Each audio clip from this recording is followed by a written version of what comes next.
In this video, I'm going to show you how to reset all settings on Windows 11. If you find this video helpful, please consider to like this video and subscribe to my channel. In saying that, let's just jump straight into the video. Okay, so resetting your system settings in Windows 11 can help fix major system issues, slow performance, or even software problems. So what we first need to do is open up settings.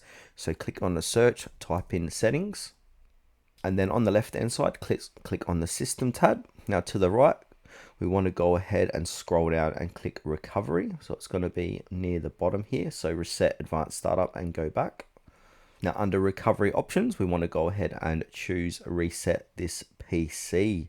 So click onto that. Now it's going to give you a little blue pop-up where it says keep my files or remove everything. So if you want to keep your files, so this is going to remove apps and settings, but keep your personal files. Or if you want to remove everything, this is going to remove all your personal files, apps and settings. Now I suggest if you do the second option, make sure to back up your personal files. So I'm going to go ahead and click on keep my files. Now from here, it's going to say additional settings. So current settings, restore apps and settings which came from this PC. You can go ahead and click next if you want, or you can change settings. Then from there, just basically confirm.